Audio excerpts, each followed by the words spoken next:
AQA Level 2 Sample Paper Calculator Section, Question 10c. So this is part of Question 10. We're still talking about the playground that we're designing. Let's have a look at the question. The table shows the items needed for the playground, and we've got a list here in the table of what we're going to put on our playground and how big they all are. The playground is drawn to a scale of 1 to 200 on a centimetre grid. On the grid, design a possible playground. Okay, so a couple of things to say before we go any further with this question. Your computer screen controls how big you are seeing these squares. You might even be watching it on a phone and they're tiny.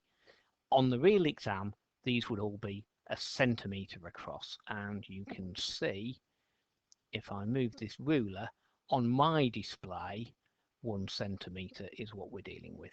So you just have to imagine this is 1 centimetre per square on your screen. Second thing, it says design a possible playground. There's lots of different ways we could rearrange these 5 items on this grid. If you've had a go at this question, your end result may well not look like mine. The key thing is each item is the same size on the picture as mine is. And lastly, when doing any question on the exam paper that requires you to draw, use pencil so you can rub out any mistakes you make, and make sure your pencil is sharp, especially when doing a scale drawing question.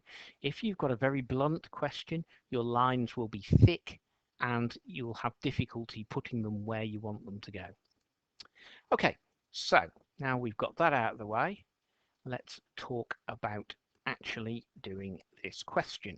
What we need to do is that each of these items work out how big it will be on the picture. We know how big the real climbing frame would be. How big do we want to show it on the picture? So let's start with the climbing frame. Since it's top of the list, we know it's 6 meters. We know the scale is 1 to 200.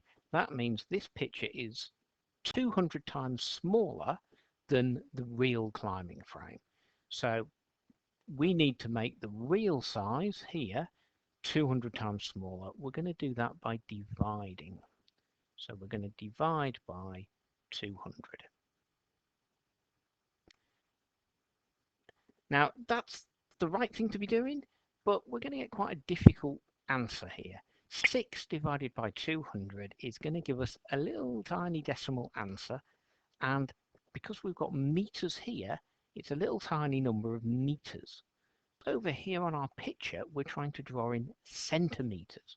So this question would be much easier if this number was in centimeters, not in meters. So let's get rid of this and think about how we can get it in centimeters. You should know that 1 meter is equal to 100 centimeters. So 6 meters is equal to 6 times 100, or 600 centimeters. And our life will be much easier if we use that number in centimeters and divide that. 600 divided by 200, that's fairly easy. I can do that in my head and I get an answer of 3 centimeters. So on my picture, I need my climbing frame to be 3 centimeters by 3 centimeters. I'm going to put my climbing frame up here.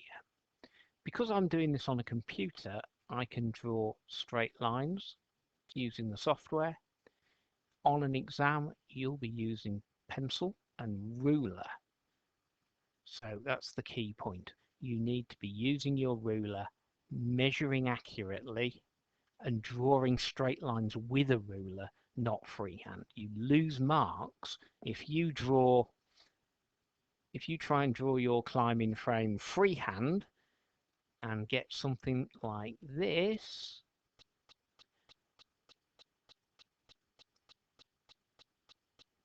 You will lose marks. That is not good enough.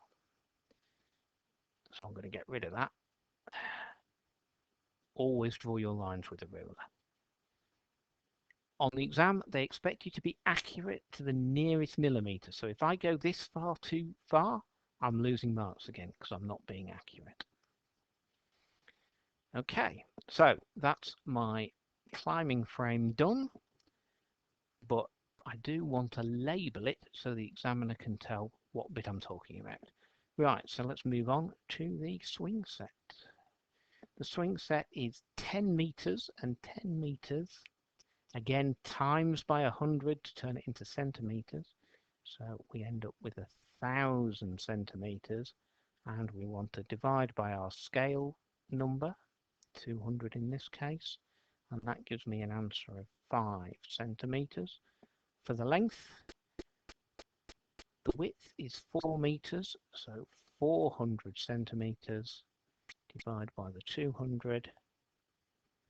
That gives me an answer of 2 centimeters. So I can draw that in. Let's put it up here.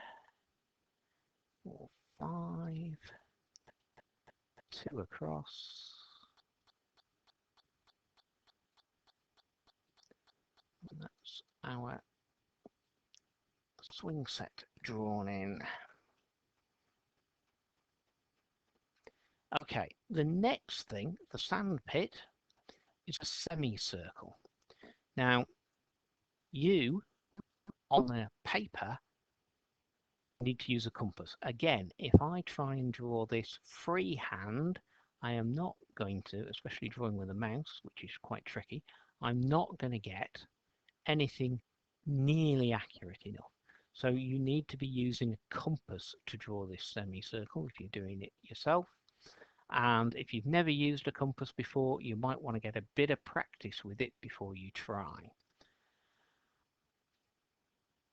Before we actually draw it on here, let's figure out how big it is. A semicircle with a radius of 6.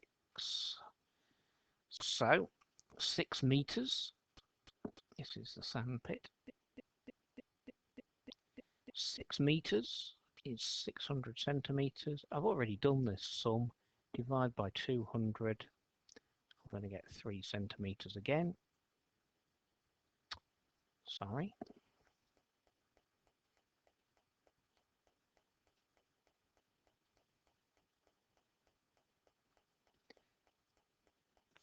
Centimeters.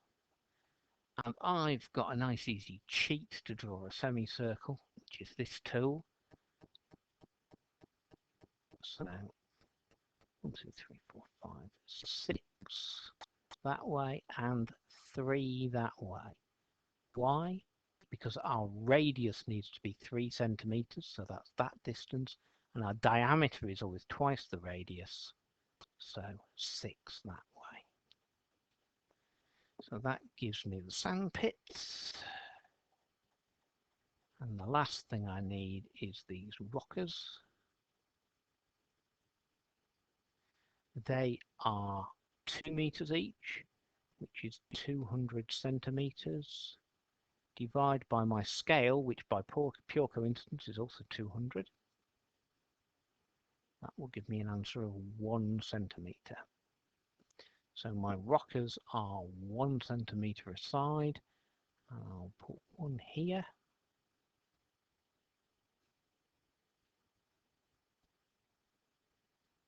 It's a bit lopsided. I ought to be more accurate than that. And I think I'll put the other one up here.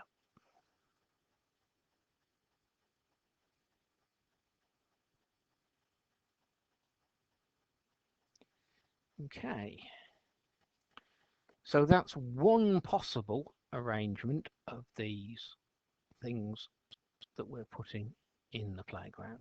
If this was over here and that was down there, it wouldn't matter as long as they're the right size. So that's how you do question 10C.